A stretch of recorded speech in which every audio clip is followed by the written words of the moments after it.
नमस्कार दोस्तों, मैं हेमंत कुमार स्वागत करता हूं आपके अपने YouTube चैनल साहित्य 24/7 में। दोस्तों, कक्षा की शुरुआत करने से पहले हम मां सरस्वती का वंदन करते हैं। शुक्लां ब्रह्म विचार सार परमां आद्यां जगत व्यापिनी वीणां पुस्तक धारिणी भवयतां जाड्यान्धकारापहाम् अस्ते स्फाटिकमालिकां विदधतीं पद्मासने संस्थितां वन्दे तां परमेश्वरीं भगवतीं बुद्धिप्रदां शारदां।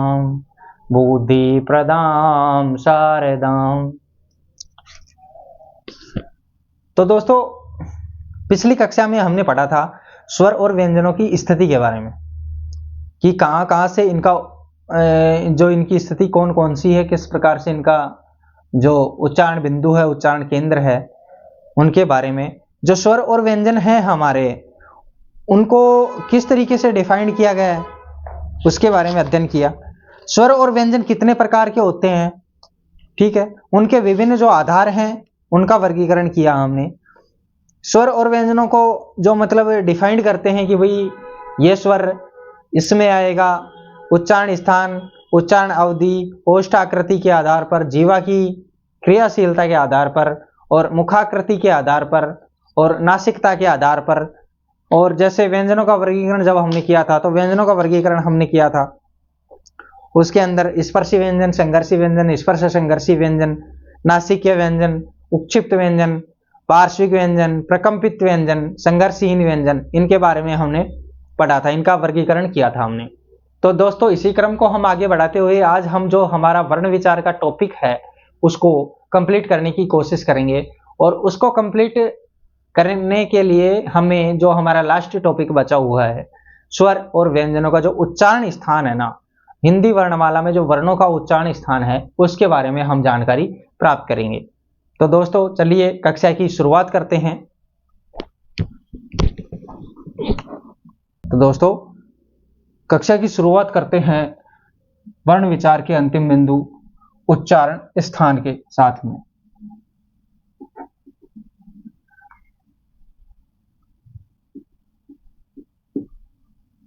उच्चारण स्थान।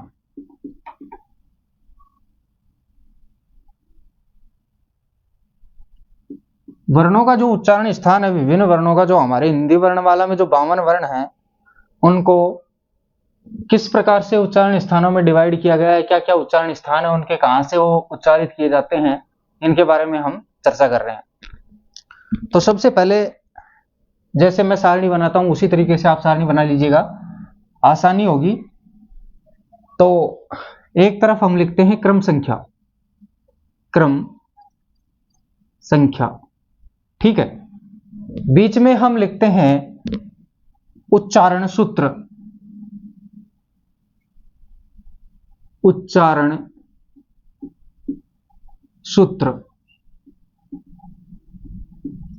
सूत्र वाला जो कॉलम होगा वो थोड़ा सा बड़ा होगा,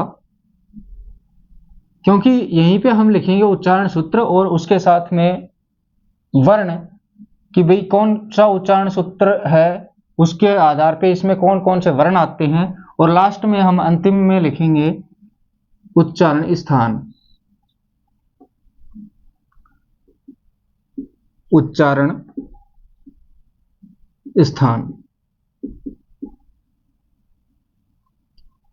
ठीक है भाई। तो भाई जो पहला हमारा नंबर 1 क्रम संख्या है, 1 नंबर डाल के लिखेंगे हम उसमें अकूह विसर्जनीय नाम।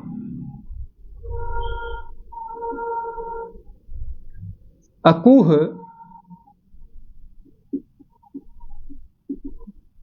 विसर्जनी, अकूह विसर्जनी या नाम। अकूह विसर्जनीय नाम क्या होता है? कंठ, अकुह विसर्जनीय नाम कंठ है। ये हमारा पहला उच्चारण सूत्र है। ठीक है, तो इसमें कौन कौन से वर्ण आते हैं वो लिख लेते हैं। ए, शुरू में ए है तो ए, और ए का सजातीय वर्ण कौन सा है? आ। तो ए और आ इसमें आएंगे। कु, कु मतलब क वर्ग, क वर्ग, कु मतलब क वर्ग। क वर्ग में कौन कौन से वर्ण आते हैं? क, ख, ग, घ और अंग।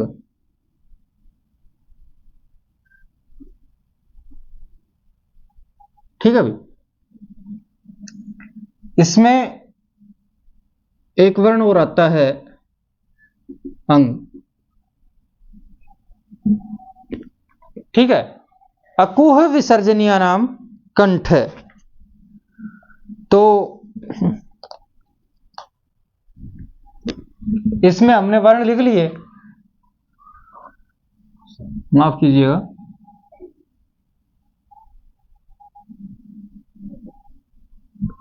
कंठ है। अब क वर्ग हो गया पूरा, इसके बाद में है, तो है आ गया। ठीक है, इसके बाद में विसर्ग, विसर्जनीय नाम, तो क्या आ गया? विसर्ग, विसर्ग, विसर्ग ऐसे लगाते हैं हम। ठीक है, अकुह विसर्जनीय नाम कंठ है। तो ये कितने वर्ण हो गए? 1 2 3 4 5 6 7 8 और 9।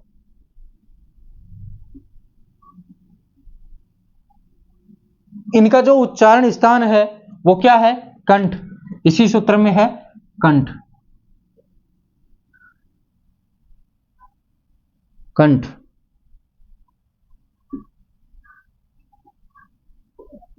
कंठ।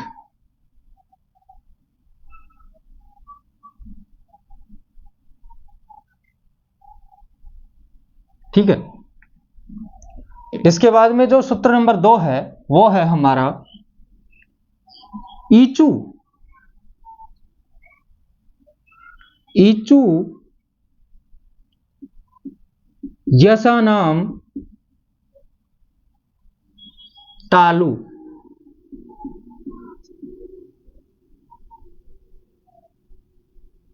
ईचू यसा नाम तालु। तो पहला वर्ण कौन सा है इसमें? ई, और ई का सजातीय वर्ण बड़ा ई। च वर्ग, च वर्ग के पांचों वर्ण कौन कौन से? च, छ, ज, झ और ये पांचों वर्ण च वर्ग के। य और स, य और स। स कौन सा? सलगम वाला। कुल कितने वर्ण हो गए? 2 और 5 7 और 2 9। इसमें भी कितने वर्ण हो गए? 9। और कौन सा है इसका उच्चारण स्थान? क्या है? अंत में आ रहा है तालु, तालु। ठीक है, इसके बाद में जो नंबर 3 है, नंबर 3 पे आएगा हमारा ऋतु रसाणा मूर्धा। सूत्र क्या है भाई? ऋतु रसाणाम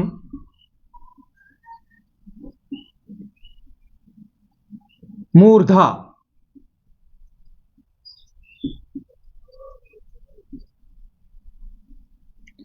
इसमें कौन कौन से वर्ण आते हैं? पहला वर्ण है री, संस्कृत का बड़ी वाली री, जो हिंदी में प्रयोग नहीं किया जाता है, संस्कृत के सूत्रों में प्रयोग किया जाता है इसका ओनली। ट वर्ग, ट वर्ग, ट वर्ग के बाद में ट वर्ग में कौन कौन से वर्ण हैं? ट, ठ, ड, ढ और अण। ट वर्ग हो गया कंप्लीट। इसके बाद में रे और से कौन सा? षटकोण वाला, रे और से। कितने वर्ण हो गए? 2 और 5 7 और 1 8। बड़ी वाली री को नहीं गिनेंगे क्योंकि ये हमारी हिंदी में काम नहीं आती है, हिंदी में इसका कोई काम ही नहीं है, तो जो बड़ी वाली री है उसको छोड़ देंगे। और वर्ण कितने हो गए हमारे? 8। इनका जो उच्चारण स्थान होगा वो कौन सा होगा? मूर्धा, मूर्धा। ठीक है, इसके बाद में नंबर 4 पे चलते हैं। 4 नंबर पे क्या है? ऋतु लसानाम दंत, लरी तूल सा नाम दंत, दंत। ठीक है, इसमें कौन कौन से वर्ण आएंगे? ली, जो हमारे हिंदी में प्रयोग नहीं किया जाता है बिल्कुल भी इसका, और ली एक ही होती है, चाहे छोटी हो बड़ी हो एक ही होती है। यह संस्कृत में प्रयोग की जाती है, जो संस्कृत के सूत्र होते हैं उनमें प्रयोग किया जाता है। तय वर्ग, तय वर्ग, तय वर्ग के कौन कौन से वर्ण? 5। तय, थ, द, ध और न। ठीक है भाई, तय वर्ग के 5 वर्ण हो गए। इसके बाद में ल और से कौन सा? स्लेट वाला, ल और से। कितने वर्ण हो गए? 2 और 5 7 वर्ण।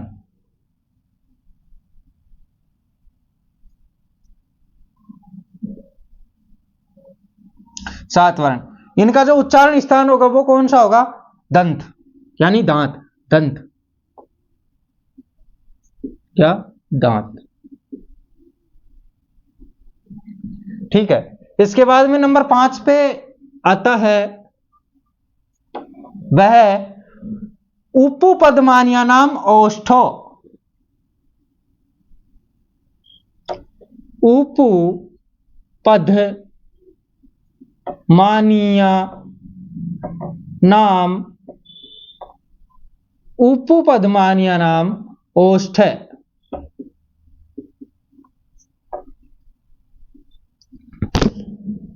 इस सूत्र में कौन कौन से वर्ण आएंगे भाई?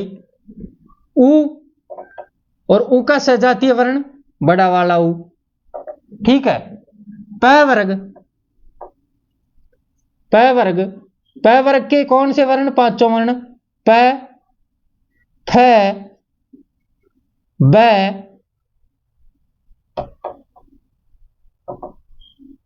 प, फ, ब, ध और मैं।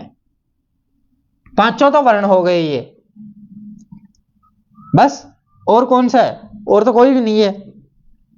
तो ये कितने वर्ण हो गए? 7, 7 वर्ण। कौन कौन से? 5 तो ये और 2 ये। इनका जो उच्चारण स्थान है वो क्या है? ओष्ठ, होठ, ओष्ठ या होठ। ठीक है, नंबर 6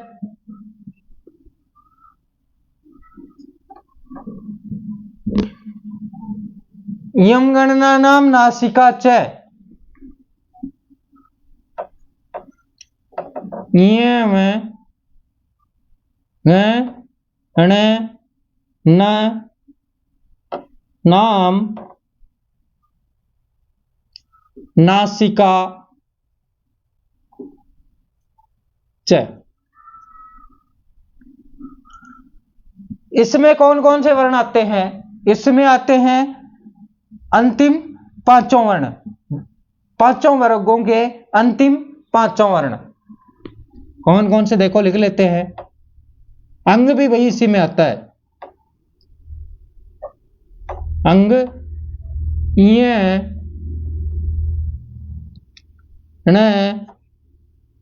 न और मैं। ठीक है, और इनका जो उच्चारण स्थान होगा वो क्या होगा, नासिका या नाक। ठीक है भाई, अब इसका एक बार आप स्क्रीनशॉट ले लीजिएगा, फिर इसको डिफाइन करते हैं किस तरीके से इनके उच्चारण स्थान बताए गए हैं। ले लिया होगा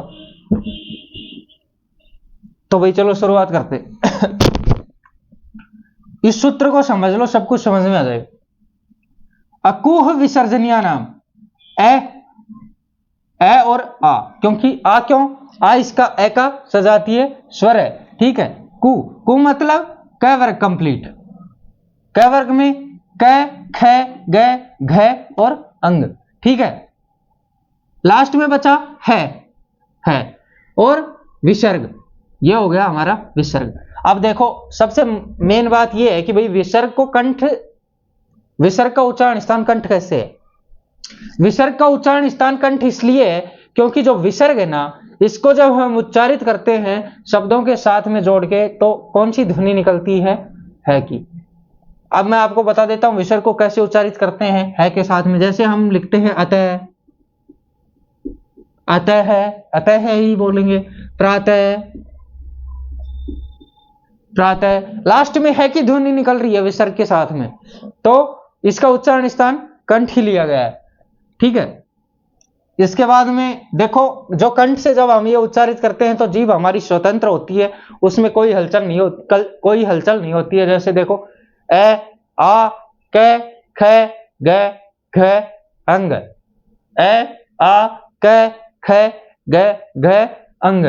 जब हम अंग का उच्चारण करते हैं ना लास्ट में, तो उसमें हमारे नाक का भी प्रयोग किया जाता है, क्योंकि ये नासिका और कंठ दोनों जगह से इसका उच्चारण होता है। तो इसके उच्चारण स्थान कौन कौन से है, दोनों ही है, कंठ भी है और नासिका भी है।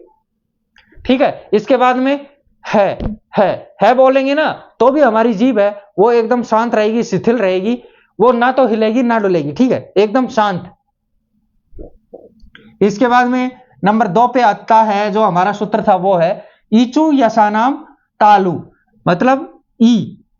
अब देख लो ई का सजातीय वर्ण उसका हमेशा साथ में आएगा, जो बड़ा है, दीर्घ है, जो मतलब जिनको हम दीर्घ स्वर भी बोलते हैं ना, तो वो साथ में आएंगे। देखो बड़ी ई और बड़ी ई दोनों हो गए। चू मतलब च वर्ग, कंप्लीटली च वर्ग, पूरा च वर्ग के 5 वर्ण च, छ, ज, झ और ञ, च, छ, ज, झ और ञ। इसके बाद में यह को हमने अर्ध स्वर भी बोला था, अर्ध स्वर माना था, मैंने आपको बताया भी था, और श। अब देखो तालु कौन सी जगह होती है, हमारे जो दांत है ऊपर वाले, इनके जस्ट दांतों के पीछे खुरदरा भाग है, खुरदरा शाक भाग। ठीक है, और उस खुरदरे से भाग के जस्ट पीछे जो चिकने वाला भाग है ना, उसको बोलते हैं तालु। तो हम जब भी इन वर्णों का उच्चारण करेंगे, ई, च, छ, ज, झ, य और श, इनका जब हम उच्चारण करेंगे इन 9 वर्णों का, तो हमारी जो जीभ है ना, वो तलवे पे टच होगी ऊपर की तरफ। ठीक है, अगर देख लो इसको एक बार उच्चारण करके देख लो, ई बोलेंगे तो पहले जो जीभ है ना वो ऊपर की तरफ होगी और फिर बाद में नीचे की तरफ आएगी। ई च बोलेंगे तो ऊपर की तरफ टक्कर मारी, च, छ, ज, झ, ञ।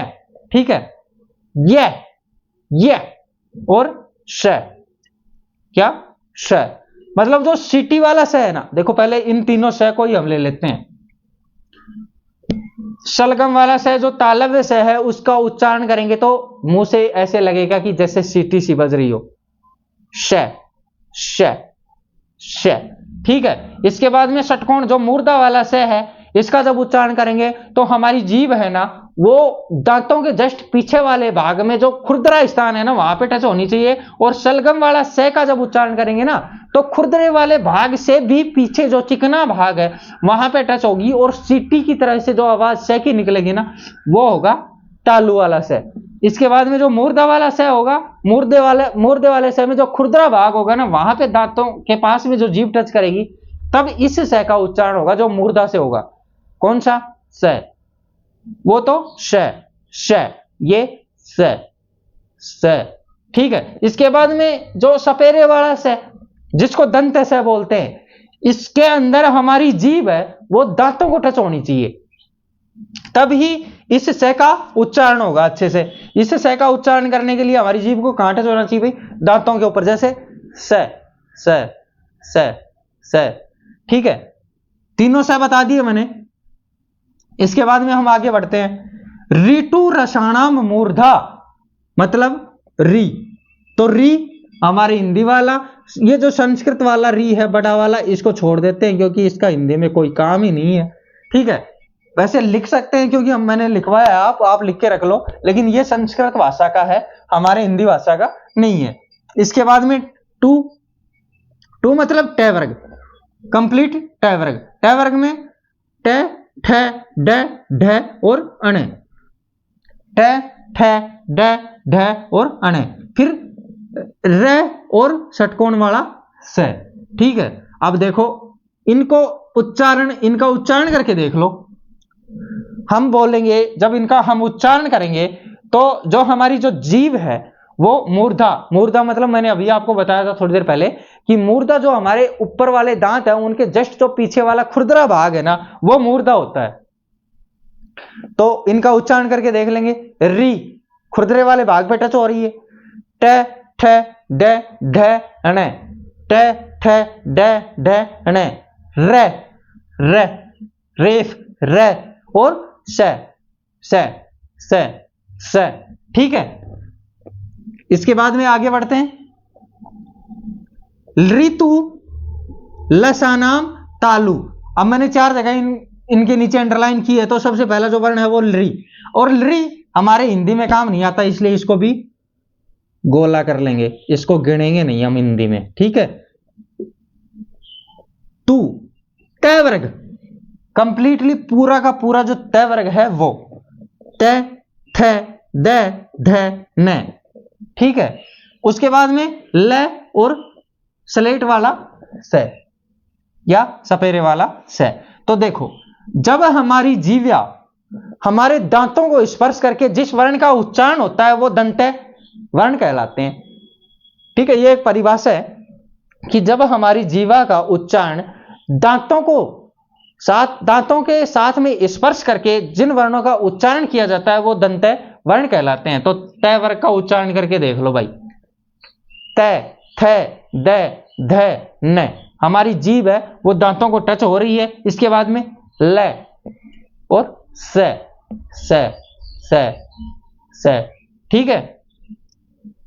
इसके आगे बढ़ते हैं। उपु पद मानिया नाम ओष्ठ, मतलब उ, ठीक है, एक तो उ हो गया। इसके बाद में जो ये है बड़ा वाला उ, सजातीय वर्ण उ। प वर्ग, प वर्ग कौन सा? प वर्ग हमारा पूरा प, फ, ब, भ, म। ये कितने वर्ण हैं? 7 वर्ण है, क्योंकि प वर्ग के 5 वर्ण, 2 उ और उ। इनका जब उच्चारण करेंगे ना हम, तो हमारे जो होठ है ना वो आपस में मिलेंगे। जैसे करके देख लो, उ उ मिले, होठ मिल रहे हैं ना, उ उ। इसके बाद में प वर्ग प, फ, ब, भ, म। इसके बाद में आगे बढ़ते हैं। जो छठा हमारा सूत्र था वो है य, म, ग, ण, न, नाम, नासिका, च। आप देख लो, अंग, स्वरों के अंत में अंग और अ बोलते हैं हम, ठीक है, वो अंग। इसके बाद में क कबूतर वाला पंचम वर्ण अंग, इ, ण, न, म। इनका उच्चारण करेंगे तो हवा है वो नाक के जरिए बाहर निकलेगी।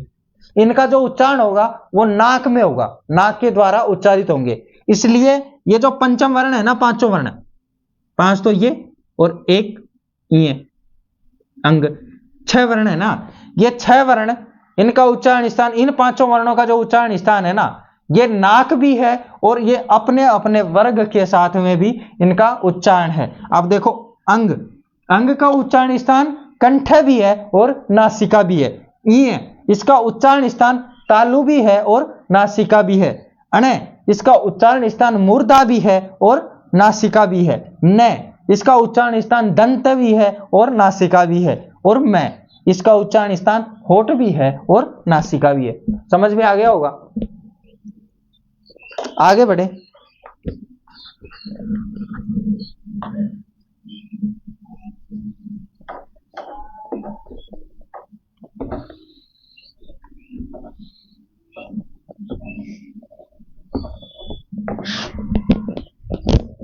माफ कीजिएगा भाई।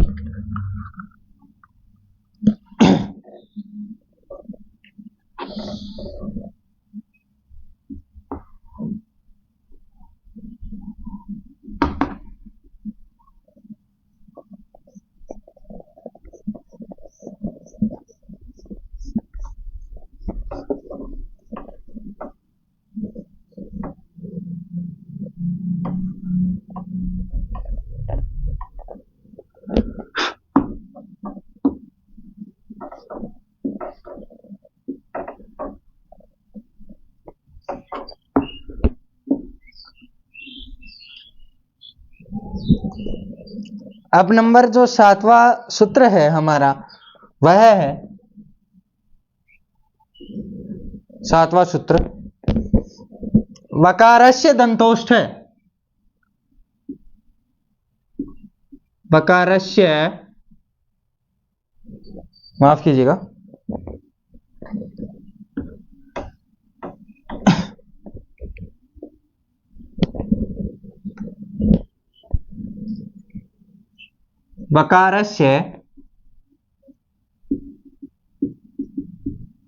वकारस्य दंतोष्ठ।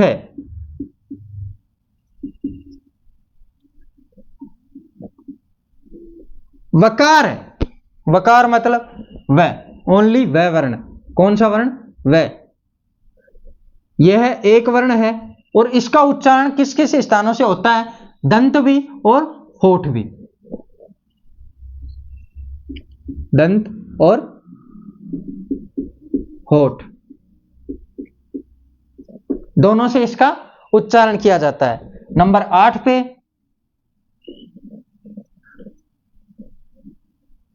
एदयितो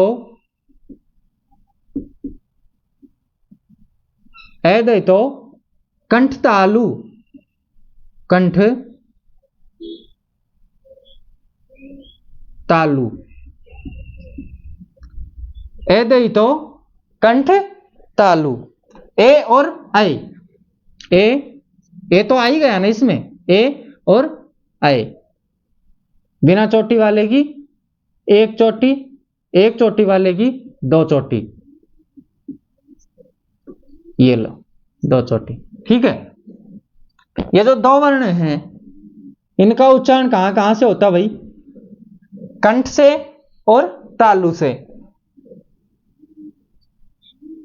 कंठ और तालु।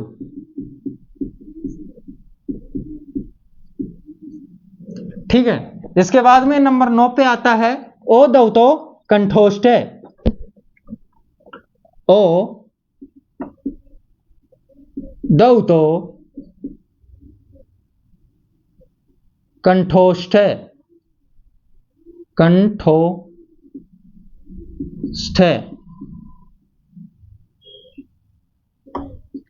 ओ और इसका सजातीय वर्ण ओ। इन दोनों का उच्चारण स्थान है वो क्या है भाई? कंठ और होठ। ठीक है। ओ दो तो कंठोष्ठ, कंठ और होठ। कंठ और होठ। ठीक है। अब नंबर 10 पे जो आता है जो हमारा है वर्ण है ना, है वर्ण अंतिम है, इसको हम अलीजीवा भी कहते हैं। ये एक ही वर्ण है, अलीजीवा या काकल्य। अली जीवा या काकल्य। एक और आता है रहने, रहने नल से जल पिया, पिया। आप देखो र न ल जैसे, र न ल जैसे, ये 5 वर्ण है ना, इनका उच्चारण स्थान वर्तस्य और मसूडों से भी माना गया भाई। वर्तस्य, वर्तस्य मतलब होते हैं मसूडे, मसूडे। ठीक है, अब देखो हमारे 11 जो उच्चारण स्थान है वो कंप्लीट हो गए हैं। इनका एक बार आप स्क्रीनशॉट ले लीजिएगा। पहला जो सूत्र है हमारा नंबर 7 वाला, वो बोलता है कि वकारस्य दंतोष्ठ है, मतलब जो वकार है ना वह, उसका उच्चारण स्थान दांत और होठों से होता है। भाई हम इसको मानेंगे क्यों नहीं मानेंगे कि दांतों और होठों से होता है। देखो वह बोल के देखो, वह बोलेंगे ना हम, वह बोलेंगे तो जो हमारा नीचे वाला होठ है ना वो ऊपर की तरफ जाएगा और जीभ है वो दांतों को टच होगी। बोल के देख लो, वह वह वह वह वह वह। ठीक है, तो होठ तो यूज हुए और दांतों के ऊपर जीभ टच हो रही है, तो दोनों से उच्चारण स्थान है ना, दोनों ही इनके। इसके बाद में ए दई तो कंठ तालु, ए और आई, ए और आई, इन दोनों का उच्चारण स्थान कंठ और तालु क्यों है? क्योंकि एक इनसे मिलकर, एक किस किस से मिलकर बनता है मुझे बताओ। क्योंकि मैंने आपको बताया था कि एक किन किन वर्णों से मिलकर बनता है। ए बनता है ए और ई के योग से। ए और ई, जो छोटी वाली ई है, इन दोनों का जब हम योग करेंगे तो किस शब्द का किस वर्ण का निर्माण होगा? ए। और बड़े आई, जिसको आई बोलते हैं, उसका निर्माण करने के लिए कैसे प्रयोग करेंगे, किस चीज का प्रयोग करेंगे? ए और बड़ी ई का, नहीं, ए और ए का प्रयोग करेंगे तो क्या बनेगा? आई। अब आप मुझे बताओ ए का उच्चारण स्थान क्या है? ए का उच्चारण स्थान हमने पढ़ा था कंठ है, और ई का उच्चारण स्थान क्या है? ई का उच्चारण स्थान तालु है, ईचु ईशानाम तालु। और कै का उच्चारण स्थान, ए का उच्चारण स्थान हमने पढ़ा था अकुह विसर्जनिया नाम कंठ है। तो ई, ए का उच्चारण स्थान कंठ हो गया और ई का उच्चारण स्थान हो गया तालु। तो इन दोनों को मिला के जब ए बना हमारा, ए बना, तो इन दोनों का जो उच्चारण स्थान क्या होगा? कंठ और तालु। तो देख लो मैंने यही बताया, अलग चीज नहीं बताई आपको। इसके बाद में ये जो दूसरे वाला आई डिफाइंड करेंगे, तो उसको डिफाइंड करने के लिए देखो, ए का उच्चारण स्थान वही कंठ, और ए का उच्चारण स्थान क्या था? अभी हमने दोनों को जोड़ के पढ़ाया है, कंठ और तालु। तो ये दोनों का उच्चारण स्थान, क्योंकि ये सबसे पहले इसका मेन बात ये भी है कि एक इसका सजातीय वर्ण है, एक ही जाति के वर्ण है ये दोनों। ठीक है, तो इसका उच्चारण स्थान भी क्या होगा? कंठ और तालु। मुझे नहीं लगता कि इससे ज्यादा और कोई खोल के बता सकता है।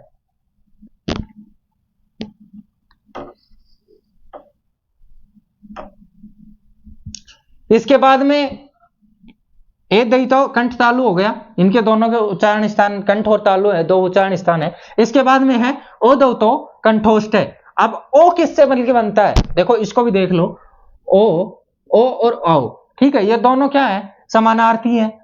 समान मतलब समानार्थी नहीं है, क्या बोलते हैं इनको? दोनों सजातीय वर्ण है, एक ही जाति के हैं। तो अब मुझे यह बताओ कि ओ किससे मिलकर बनता है? ओ मिलकर बनता है ए और उ के योग से। उ कौन सा? छोटे वाला। ए जो वर्ण है, ए का उच्चारण स्थान क्या है? कंठ है, और उ का उच्चारण स्थान क्या है? उपपदमान या नाम ओष्ठो, मैंने बताया था आपको। तो इसका नाम, इसका जो उच्चारण स्थान उ का है वो क्या है? होठ है। अब मुझे बताओ, जब ए और उ दोनों मिलकर ओ का निर्माण करते हैं, ओ बोलते हैं, तो ए और उ दोनों की ध्वनि निकलती है। तो इनका दोनों का उच्चारण, अगर ओ अकेला बोलेंगे हम, तो इन दोनों का ही, दोनों ही स्वर तंत्रियों का उच्चारण होगा।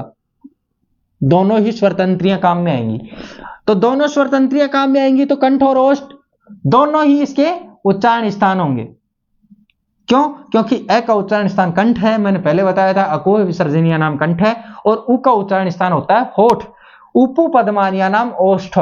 ठीक है, तो इन दोनों का उच्चारण, दोनों का मिलके क्या बन गया? कंठ और ओष्ठ, कंठ और होठ। इसी प्रकार से औ, औ को डिफाइंड कर लो। औ किससे मिलकर बनता है? ए और ओ से मिलकर। आपको पता है कि ए तो पहले से ही कंठ है, कंठ से उच्चारित होगा, और ओ है, ओ तो हमने अभी बताया था कि ओ जब मिलकर बनता है तो ए और उ से मिलकर बनता है। तो इसको और डिफाइंड कर लो ना थोड़ा सा भाई, ए और उ, यह बना ओ बना, तो ओ का उच्चारण क्या हो गया? कंठ और ओष्ठ, और ओष्ठ। और अगर एक और कंठ को इसमें मिला देंगे तो कंठोष्ठ ही रहेगा, और कुछ तो बनना नहीं है कि भाई डबल कंठोष्ठ बन जाएगा। ठीक है, समझ में आ रहा होगा। इसके बाद में जो है वर्ण है, है वर्ण को अलिजीवा क्यों कहा गया है भाई? जो हमारा है वर्ण है ना, है वर्ण का जो उच्चारण स्थान है वो क्या बताया था मैंने? कंठ बताया था आपको, कंठ। यह एक अंतिम वर्ण है, अंतिम वर्ण है। अंतिम वर्ण होने के कारण ये जो काकल्य जो कंठ है ना, काकल्य, काकल्य कोई अलिजीवा बोलते, काकल्य मतलब ये जो है घुघरा सा, तो इसका उच्चारण स्थान क्या हो गया? अलिजीवा। इसको अलग से डिफाइंड किया है, कंठ में ना रख करके, कंठ उच्चारण स्थान में ना रख करके इसको अलग से डिफाइंड किया अलिजीवा के नाम से। इसके बाद में र ने नल से जल पिया, रे न ल जैसे, ये जो 5 वर्ण है ना, ये मसूडों की सहायता से बोले जाते हैं। वैसे रे का उच्चारण स्थान क्या बताया था मैंने आपको? ऋतु रसाणा मूर्धा, रे का उच्चारण स्थान मैंने बताया था आपको मूर्धा। ठीक है, न का उच्चारण स्थान क्या बताया था मैंने? ऋतु लसानाम दंता, इसका उच्चारण स्थान दंत बताया था। ल का उच्चारण स्थान क्या बताया था? ऋतु लसानाम दंता, ल इसमें भी आ रहा है, तो इसका उच्चारण स्थान भी क्या बताया था? दंत। जय का उच्चारण स्थान क्या बताया था? ईचु यसानाम तालु, इसका उच्चारण स्थान मैंने बताया था आपको तालु। और सलेट का उच्चारण स्थान ऋतु लसानाम दंता, दंत। ये मैंने इनके उच्चारण स्थान बताए थे सारों के अलग अलग। लेकिन भाई जब इनका जब उच्चारण हम करते हैं ना, तो मसूडे है ना हमारे, मसूडे सक्रिय हो जाते हैं, और मसूडे सक्रिय होने की वजह से इनको वर्तस्य और मसूडे भी इनका उच्चारण स्थान माना गया है। उम्मीद करता हूं कि मेरे द्वारा दी गई जानकारी आपको अच्छी लगी होगी और समझ में भी आई होगी। तो दोस्तों आज हमने हमारा जो वर्ण विचार का जो अंतिम टॉपिक था वो खत्म कर लिया है। एक स्पेशल विशेष डाल के एक नीचे एक कोट करके लिख लेंगे कि हिंदी व्याकरण में उच्चारण स्थानों की संख्या 7 होती है।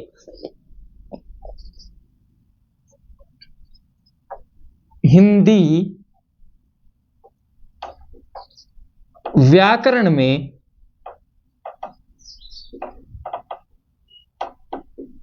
उच्चारण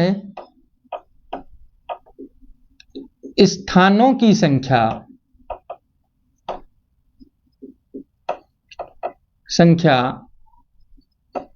7 होती है। लेकिन उच्चारण स्थान के भेद, लेकिन उच्चारण स्थान के भेद 11 होते हैं।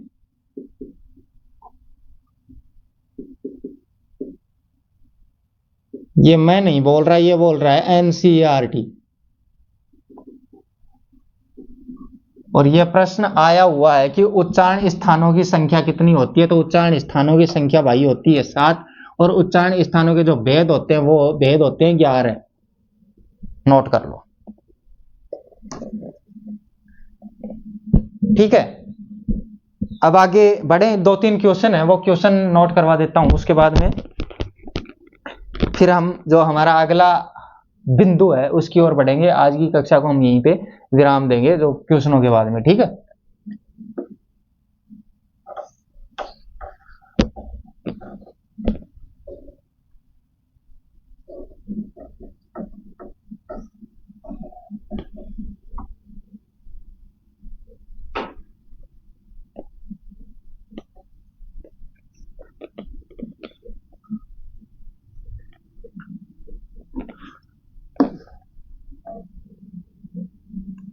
ये जो क्वेश्चन कोट करवा रहा हूं मैं, ये एग्जाम में आए हुए हैं भाई।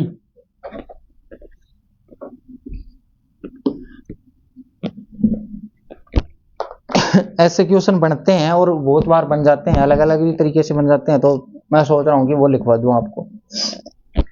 यदि नीचे का होठ काट दिया जाए तो किस वर्ण के उच्चारण में असुविधा होगी? पहला क्वेश्चन जो बनता है वो है, यदि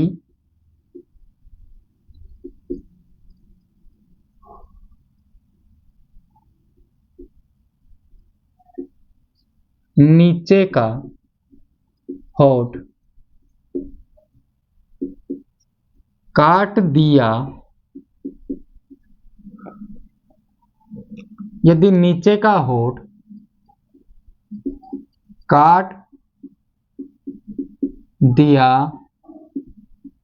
जाए तो किस वर्ण के उच्चारण में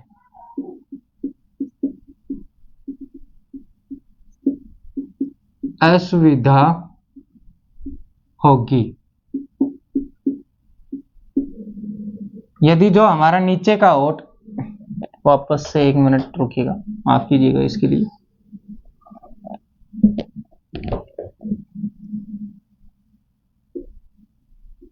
यदि नीचे का होठ काट दिया जाए तो किस वर्ण के उच्चारण में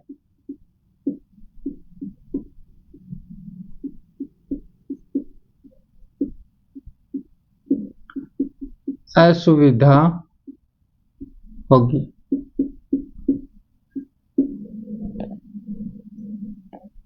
हमारे ऑप्शन है, 1 नंबर ए, 2 नंबर ब, नहीं 1 नंबर व, 2 नंबर ब, 3 नंबर ए और ब दोनों, 1 और 2 दोनों, 1 और 2 दोनों, और 4 नंबर है ऑप्शन इसका, इनमें से कोई नहीं, इनमें से कोई नहीं। प्रश्न नंबर 2 है, यदि ऊपर का होठ काट दिया जाए, यदि ऊपर का होठ काट दिया जाए तो किस वर्ण के उच्चारण में असुविधा होगी? यदि ऊपर का होठ काट दिया जाए तो किस वर्ण के उच्चारण में असुविधा होगी? ऑप्शन हमारे यही हैं, 1 नंबर ब, 2 नंबर ब, 3 नंबर 1 और 2 दोनों,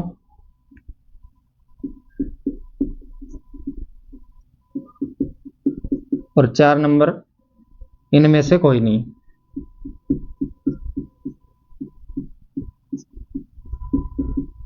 इनमें से कोई नहीं। एक क्वेश्चन और है नंबर 3, यदि ऊपर के दांत तोड़ दिए जाएं, यदि ऊपर के दांत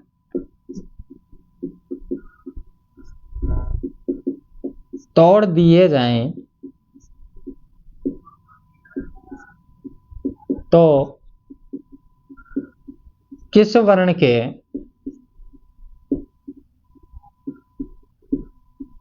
उच्चारण में असुविधा होगी?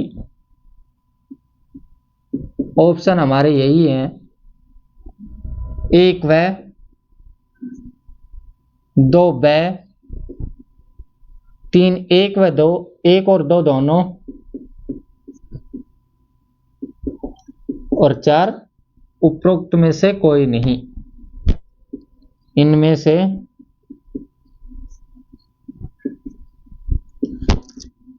कोई नहीं।